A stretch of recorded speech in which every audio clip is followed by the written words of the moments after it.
Morning, officers. We have all officially introduced ourselves. I think I cannot be left out. You also need to meet me. My name is Dr. Osagede Collins Osayande. I am a certified security specialist, member, Nigerian Institute for Industrial Security, ex-CSO, Commander Escort. I am one of the security program facilitators of this first indigenous security training and certification institute, Nigerian Institute for Industrial Security. However, I am the Managing Director, Chief Executive Officer, Safe Integration System at Safepropertyservice, at Safe Security Service, at Safe Energy Service, and General Consultancy Services. We are in a part of the world where we have enough room for everyone to strive. If you have ideas, do not let them die in you. We are grateful that we have professionals in the house. So we are going to make it an interactive session, not instructive. Facilitation is an interactive session. That is to say, we all have a say in the course of this training. We should please maintain some level of decorum by signifying and raising up our hands if we have constructive contribution, so that at the end of the day, everyone will have enough to take home. We shouldn't make it rowdy. This is the first time we are having my humble self amongst us. I know other facilitators have come to thank you before now. True or false? True. However, in the line of industrial security balance, irrespective of the job title, we all have a common goal, which is to guarantee the safety of lives, properties, information, and image of the host facility, including the country itself. That is where our community responsibility comes in. Our job is not limited to our facility alone. That is the company that hired you. Your job goes beyond the perimeter fence of that your company. If you say what is happening outside your perimeter fence is none of your business, it will come and hit you inside. That is to say, all of this put together is still aiming towards guarding against loss that would have occurred through arson, conspiracy, theft, willful damage, malnutrition, because health and safety is also part of our job, right? Misinformation, miscommunication, and other related criminal offenses. It can be a case of accident, which doesn't just occur, but it does occur with a combination of three constituent elements. Narrow down the percentages as factors, where it is still staggering between 80 to 88% as human error. Accident doesn't just happen. But there are root causes, and 88% have been identified as human error. 2% as an act of God. What are acts of God? Those are natural factors that we cannot control, but we can only manage it. Like tsunami, can you mitigate it? When it happens, we only switch to how do we recover from it. Volcanic eruption. You can give us an example of other acts of God. Flood. Earthquake. Hurricane. Landslides. All these are what? Acts of God. And they are just narrowed down in 2% as a cause of accident. While 10% is as a result of mechanical error. In the popular sentiment, they will say, I will manage jam. That's why you see breakdown of vehicles on the highway, tire burst while on top speed. they will say let me manage it. But scholars and security practitioners and safety professionals have argued that we should rate every of the 100% to be human error. How much do we agree? 88% is human error. 2% is an act of God. 10% is mechanical error. But professionals in the security and safety industry are still arguing that we should make all to be 100% human error. How much do we agree? Yes, 100%, sir. 90%. Yeah. Why? Because most of the acts are negligent From human. Okay. Alright, sir. Why did you say can be 100% human? There are some factors that are Control. Alright. Any other opinion? It's an interactive section. Does any other person have an opinion? Yes, please. It's not as if the scholars did not recognize that there are some things that are beyond human. Okay. Well, from the rating so far, if you have 80% human error, Yes. 10% mechanical Yes. error. Mechanical is also human error.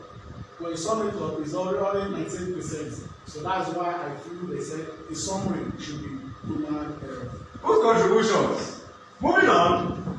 However, that is that for accident. We have agreed now that it doesn't just occur as a result of 88% human error, 2% act of God, 10% mechanical error. It can be case of emergency that loss can occur. Recall, we are saying that our job is to guarantee the safety of lives, property, information, and image, so as to guard against loss that would have occurred through all of these we have been mentioning. It can be sabotage, it can be arson, conspiracy, theft, as the case may be. All these are vulnerabilities through which loss can occur. Now, if you take it down to the case of an emergency, say for example, fire. Fire itself doesn't just occur as well. It's as a result of what three constituent elements in the fire triangle: heat, oxygen, and fuel. The fuel here is not a petrochemical product per se, but any combustible materials. It can be paper, it can be plastic, it can be wood, it can be ties, it can be ribbons, but anything that can combine with heat and oxygen. How many of us agree that as we are here now, fire is here? Yeah. Do we agree? Yes. Thank you. I love this class. Now, if you deny all of these, one of them, then you are to a large extent been able to what? Curb the effect of it and stop it from happening. However, crime on its own, as another act through which loss can occur, it doesn't just come up on itself. There are also three constituent elements that must combine for any criminal act to take place. The opportunity must be there to commit the crime. They have the desire and the intent. So therefore, what do we do instead to stop criminal activities? Deny them the opportunity by being in line with your standard operating procedure. That is the golden book of security, your SOP. One asks, sir, how do I become a professional security officer? One of the best ways to be a professional in the field of security is to always be in compliance and ensure that all and sundry, including your team, are always in compliance with the SOP, which is the golden book of security. By and large, if all of these put in place, criminal activities are still in prevalence, then we must activate the globally accepted security countermeasures, which are two.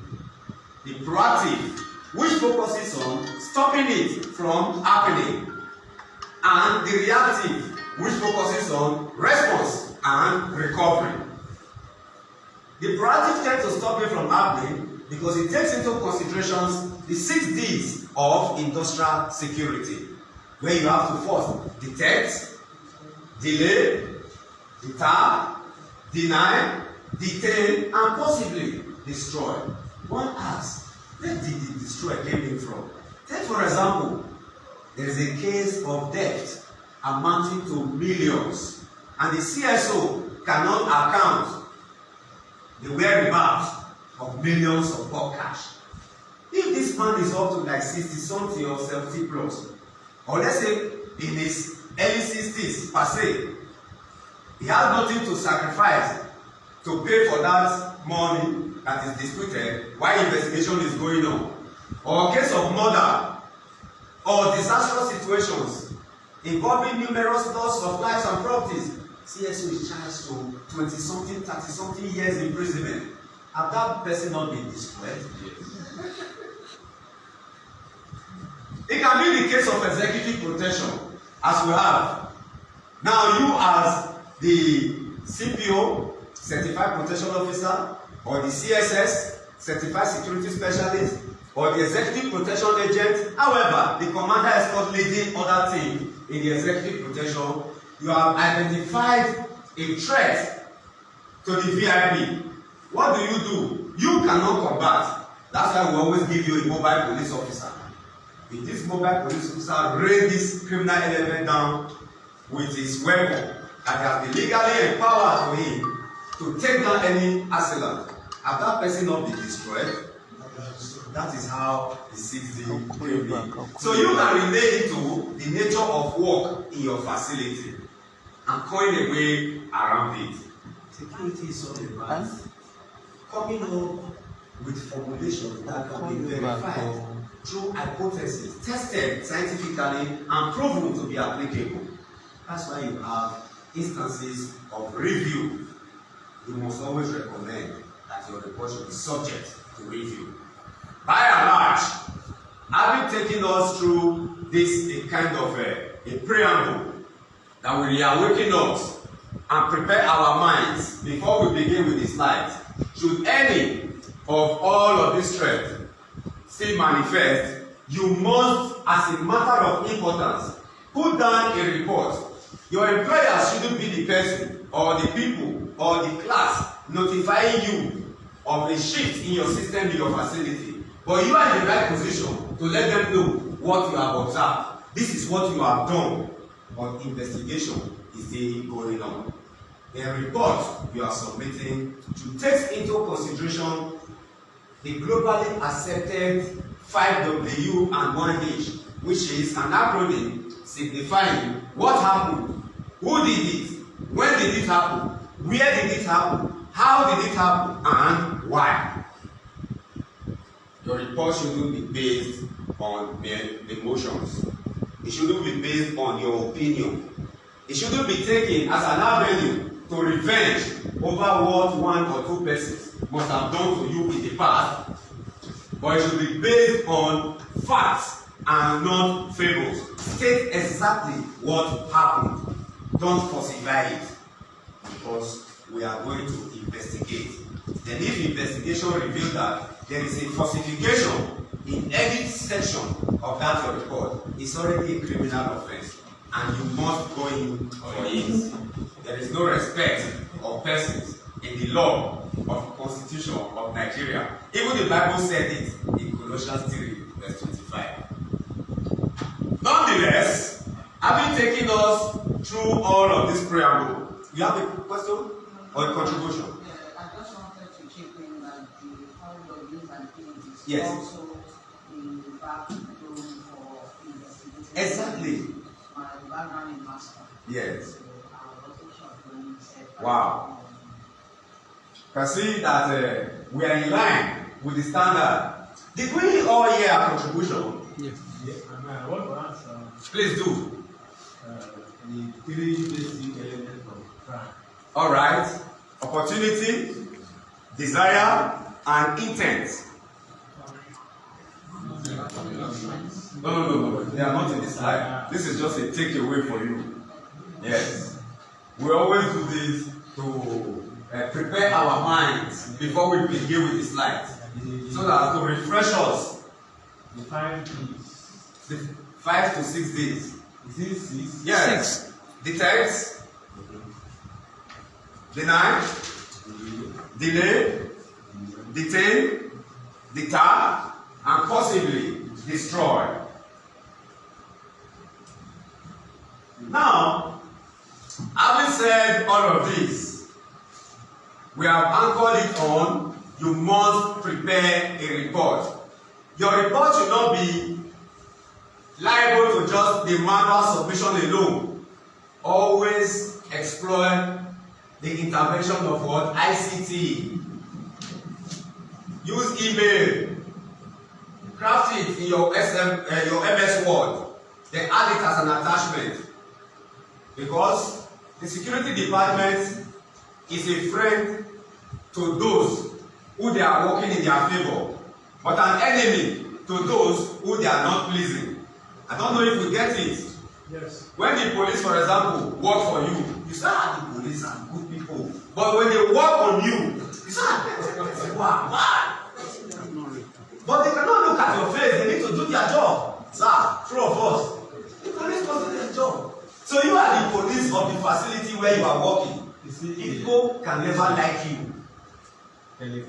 So, if they conspire to go and move away with the hard copy, can they go to the cloud and also destroy the email? So there should be what? A backup. Hence, security is anchoring on communication, documentation, and effective access control. Do we have an agreement? Yes, sir. And we have also agreed that you must be guided with what? The golden book of security. Your SOP, your SOP, your SOP is the bedrock upon which your effective and successful security facilitation and enforcement of the law is based on. Once again, my name is Rector Osadele Collins Osayede. Be safe always. We are serving you with integrity. Thank you. So now, we proceed with the slides.